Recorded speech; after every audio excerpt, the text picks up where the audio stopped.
We bring in KCD and find out what's going on in KCD's universe. KCD, where you be? Oh, home with my coffee.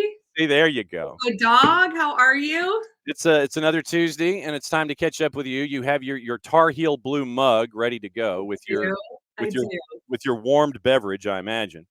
I Uh, do. I know that there are a couple of things I want to get into. I want to get into college conference play and just kind of the lay of the land as we get ready for conference playoffs and getting ready for the postseason tournament and things like that.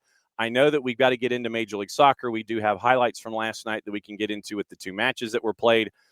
But what I want to do first is ask you about Major League Soccer with the playoff matchups that we have seen and the results that we've gotten. Has anything surprised you in the postseason so far when it comes to Major League Soccer? All of the home teams have won. It has been fairly chalky when it comes to not the taste of it, but the actual lowdown of everything. Last night, we'll get into that coming up in a sec. But in the playoffs, you get past the wild card round, and you have Messi and friends winning at home against Nashville. Then on the weekend, you have Philadelphia having to go to PKs, surviving Chicago. After they get down 2-0, come back with an equalizer. Vancouver takes care of business with Dallas. San Diego at the Murph Dragon takes care of business with Portland. Have there been any surprises to you at all, either on the field, off, because of how something looked on the weekend? You know what I've enjoyed is I am in total fan mode right now of just watching games. And I've tried to turn off my brain. It's a little bit hard sometimes when I'm watching games. I've tried very, very hard. And what I will say is how I know I'm kind of in fan mode a little bit is that I've been like hoping for penalty kicks. I'm like, yes, let's get super dramatic. Let's do it. And so when Chicago got the late 2 goals against Philadelphia, that was probably the biggest surprise for me, just contextually, not because I don't think Chicago has what it takes. I really actually like Chicago and their attack. They're going to give up goals, but they're going to score. We know that. But I think just it happening so late in the game was something I did not necessarily expect. And even the commentators were saying, well, we thought this was going to be a different game 10 minutes ago. And that was exciting. Last night, Seattle taking Minnesota to penalty kicks. And those were weird penalties, to be quite honest, the way it happened. I like a little bit of the swagger I saw from St. Clair. Some people don't like that. I don't mind it. And I thought that was fun to watch. But hitting a crossbar, hitting 2 posts, like it was bizarre. But hey, it makes for great viewing. And I really enjoyed it. Okay, so before we get into those highlights, let me ask you this. When you were a participating athlete, were you tapped on the shoulder to do PKs as a part of that rotation at all?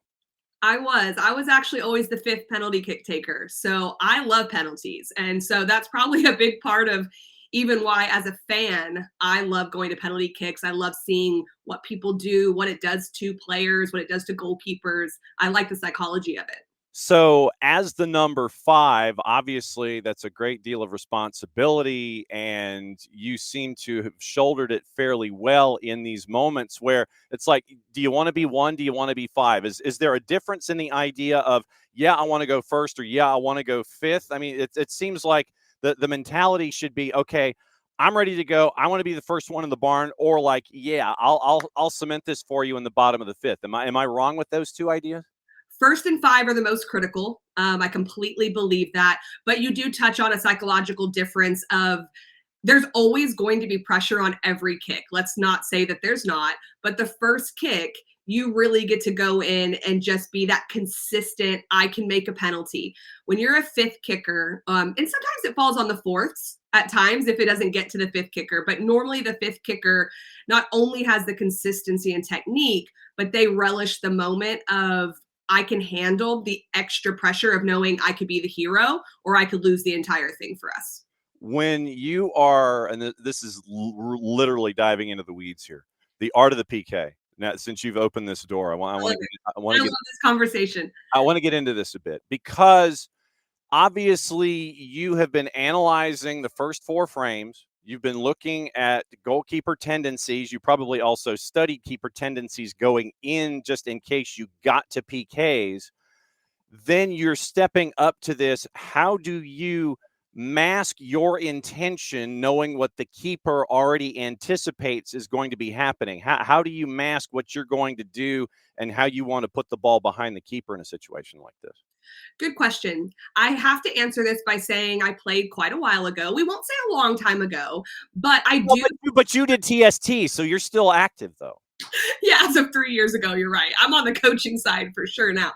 But what I will say is that when I was a player, I was very much of the philosophy you pick your spot and you hit it. Uh-huh. And you're 12 yards out, you should be able to do that. Yes, there was scouting. Yes, goalkeepers knew where you're going. And I remember late in my college career, because I took them in college and I took them professionally.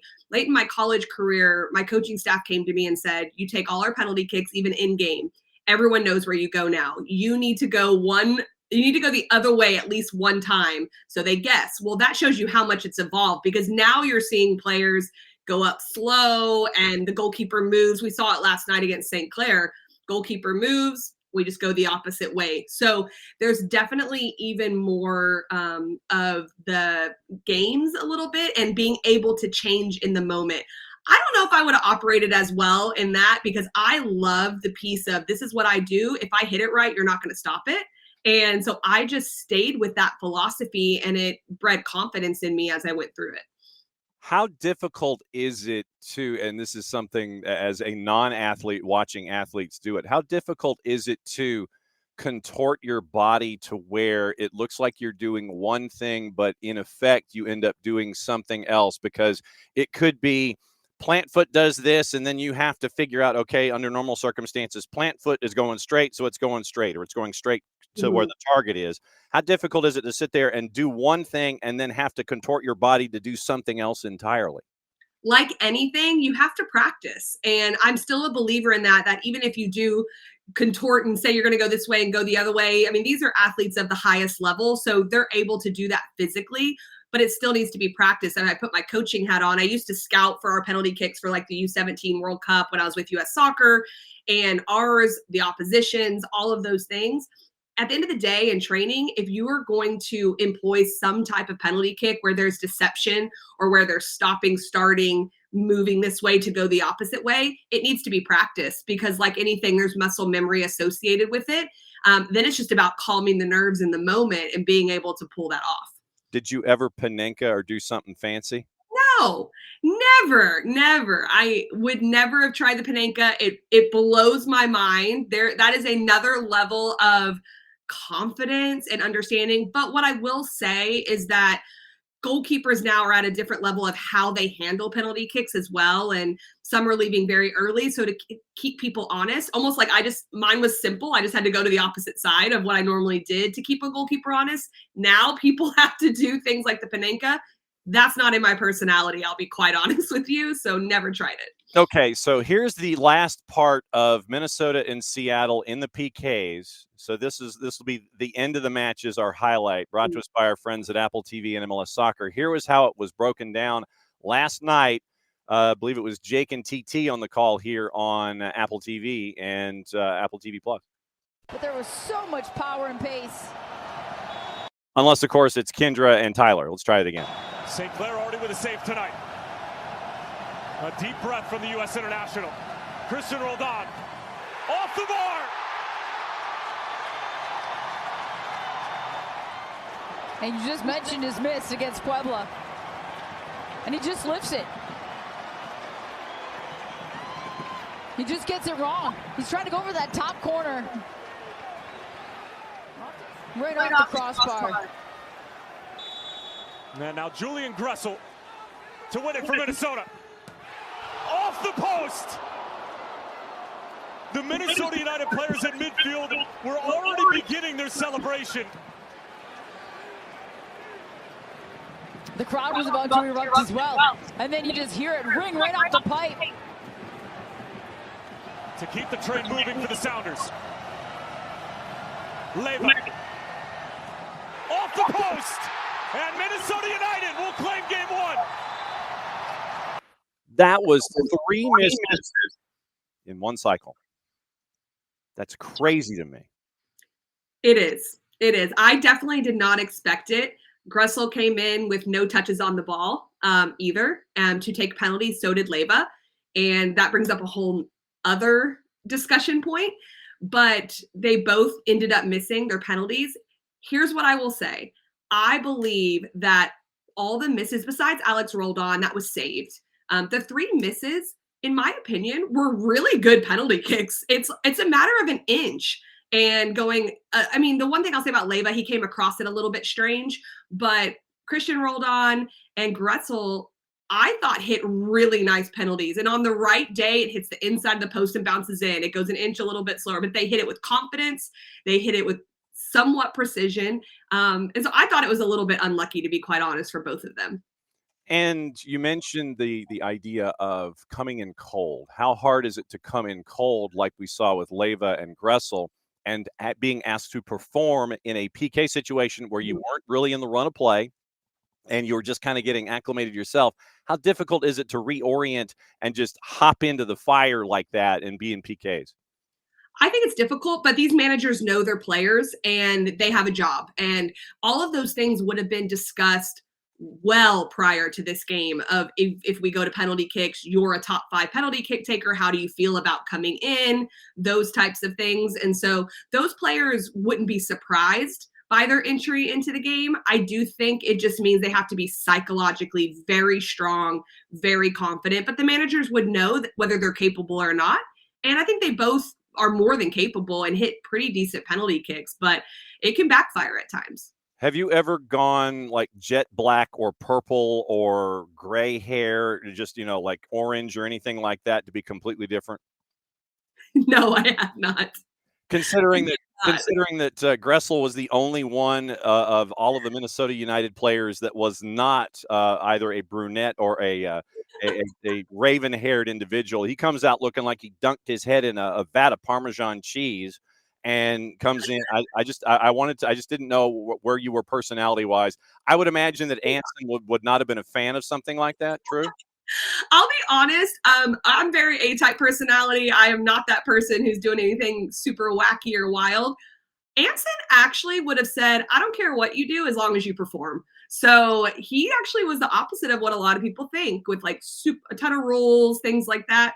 He actually just said, if you can perform, I don't care if you look crazy. I don't care what you do. But if you can't perform, we got to have a discussion. And so Minnesota, I have to ask this philosophically about Minnesota since we're here.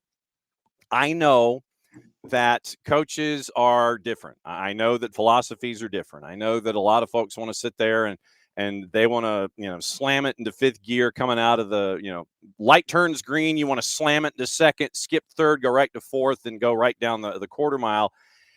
Eric Ramsey, to me in Minnesota, I'm sure he drives people crazy because in addition to being the king of the quarter zip and the white T-shirt, they play like the ball has cooties. They want nothing to do with it. And there was at one point where they were north of 40% possession, and I'm sure the earth rotated off its axis, and it was, careening into Mars or something like that. When you have someone who is philosophically like that, where they don't want the ball and they want the effort to be exerted by the other side, knowing that we'll just embrace the pressure and we'll sit here and we'll sit here and we'll sit here and then wait for you to blink. How frustrating is that going up against a team like a Minnesota where you've got to be the one sitting there with the jackhammer for a full 90 minutes and then they wait for you to make a mistake? Well, most teams do love to have the ball. So I think that part of it's not frustrating. It's how do you break down a mid block or a low block or a team that's very comfortable out of possession. That's where it can get frustrating because your ball rotation is important, your build-up patterns, how you manipulate defenders to step out. And then you have to be aware of their counterattacking transition. So it's not necessarily new. It can be frustrating at times, but your attack just has to be that much better. I think one of the things that's overlooked with a coach like an Eric Ramsey or other coaches that tend to do that is that his own personal philosophy for every club he would manage? Or is it based on the player profiles that he has? And he knows that that's their best way to have success. It's probably a little bit of both. And I don't mind that because you do have to go a little bit by player profile, especially early on. If you go years down the line, yes, you can bring players in that might fit a different style of play. But I think it's that mix of both for him. What do you think about, and this has also caught a lot of folks' attention recently, what do you think about the long throw-in and all of the furor that's been attached to that? Michael Boxall, we saw it last night, where Michael Boxall wants to take two hands and run, and throw the 35-yard bomb and something like that inside the 18. What do you think about this recent furor about the long throw-in?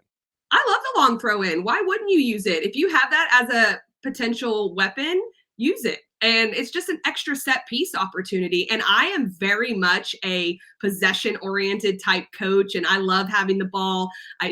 Anytime that I've had teams, I've always gone more towards the let's outscore the opponent rather than keep them off the board. That's been my philosophy. But if you have really good opportunities to use a throw in, use a long service off a free kick, and to get players in the box, and that's what you're good at, why wouldn't a coach use it? So I have no problem with that whatsoever. And I think it's smart on their end. Yeah. And I mean, for me, it's like, if you want to sit there and have all of these different weapons, why would you not take advantage of something? People like ban the long throw. And I'm like, why?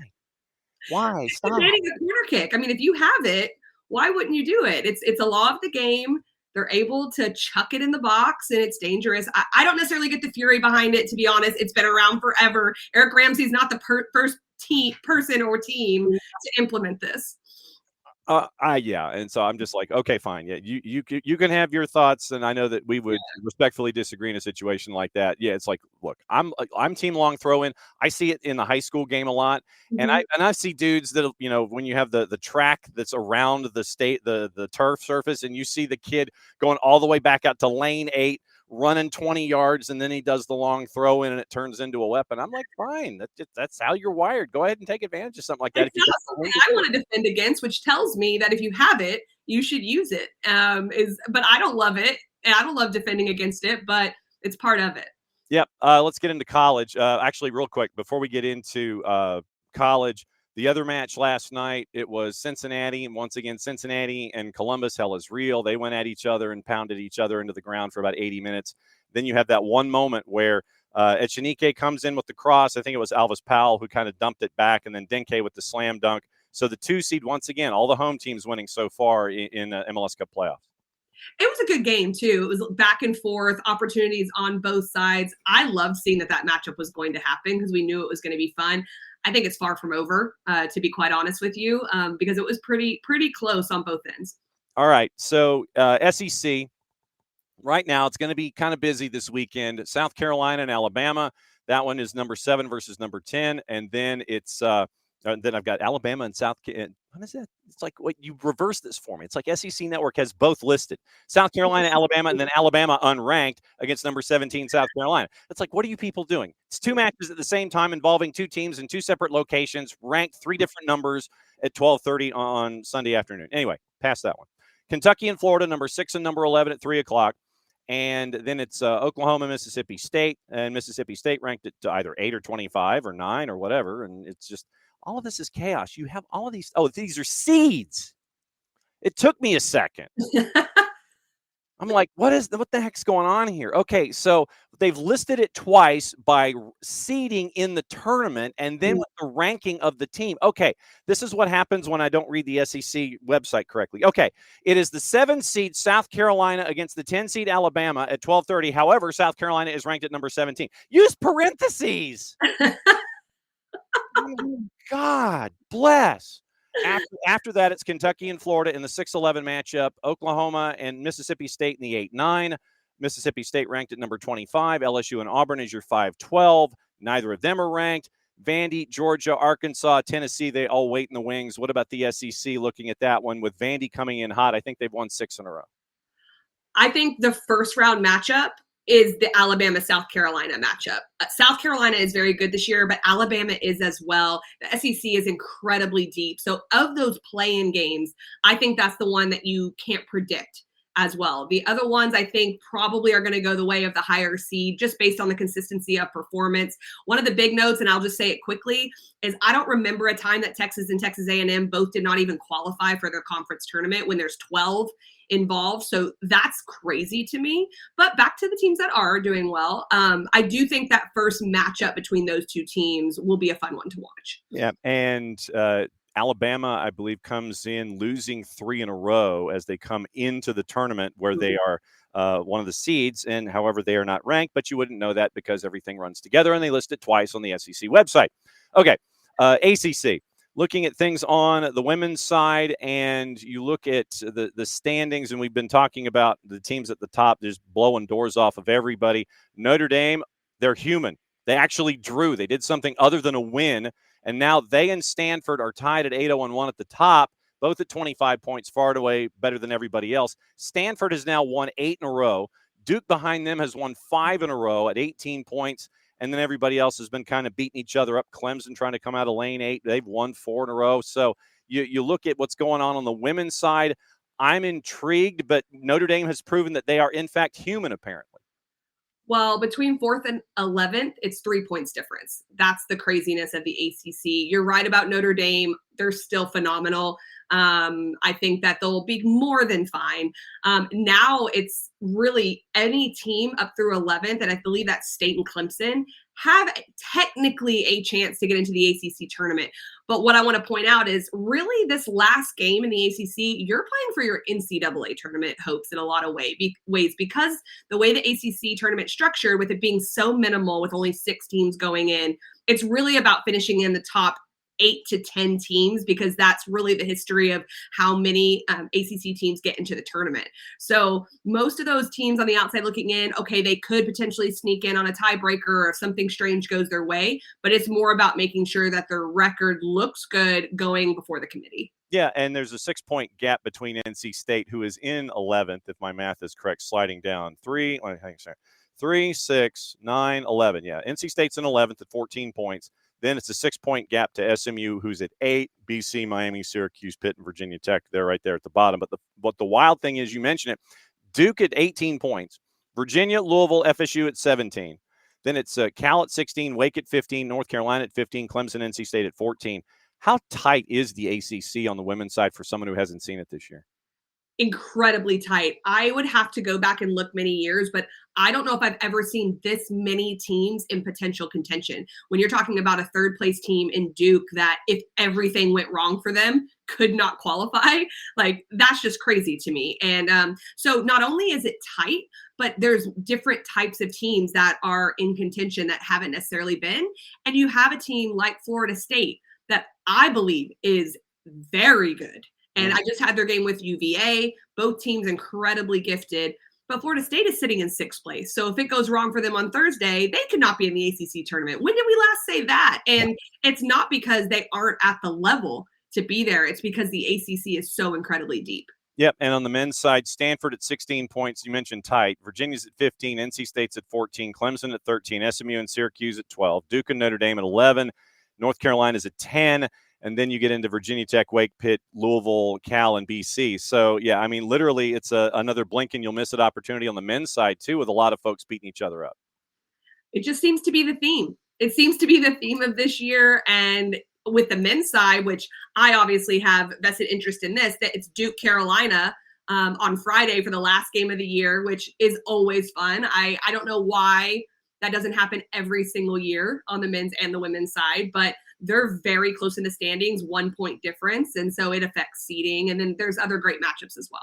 Yeah, you look at the men's side on their schedule, and if I'm looking at it correctly, Stanford and Cal, Pitt and Louisville, Syracuse and NC State, and this is all on Friday. So Halloween, by the way, you get you're wrapping up the regular season. Stanford and Cal, Pitt and Louisville, Syracuse and NC State, Virginia and SMU, Notre Dame and Wake and Winston-Salem, St. Joe's in BC in a non-conference game, Virginia Tech and Clemson, and Duke and Carolina, 8 o'clock in Chapel Hill on ACC Network.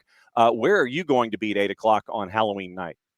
I'm probably going to be at that game, to be quite honest with you. I am in town, so I have the game prior on the Thursday with North Carolina State versus UNC women at 8 p.m. So Friday, I'm probably going to mosey on over to Dorrance Field, watch a little ACC men's soccer action. Gee, I'm not surprised about that at all. I'm shocked, Case. So I love soccer. What can I say? I know, self-described soccer nerd. I get it. Nothing wrong with that. So we'll be looking forward to your call at the tail end of the week, and then NWSL, I believe, wraps up this weekend regular season as well. So when you come on next Tuesday, We'll look at the postseason of the NWSL and the chaos that was attached with that. And we'll just keep rolling with Major League Soccer, NWSL playoffs, college action, and that's what we always bring you in for to bat leadoff on Tuesdays to kind of let everybody else know what else is going on that they might have missed. It's always great to see you, Case, and I know that Owen either wants breakfast or a walk. He's been whimpering a little bit, so he's impatient today, so I'll get him another walk. Wow. Okay, so yeah, Owen's going to get a walk. So where is Owen, by the way? He's down below, just sitting down here. Come here, Owen. I'm sure he's harumphing. He's like, excuse me. Up, come on. Up. No, it's too early. I don't want to do it. He's so well trained, you know. I don't want to do it. I'm not interested. We're going outside right now, and where's my chicken? Exactly. Oh well, he's not willing to show his face today. Yeah, he's being a shy diva. Be well, Case, and as always, you can bang on the door at any time. But it's great to see you on Tuesdays. Thanks for dropping by. Of course. Have a good one. There goes Kate.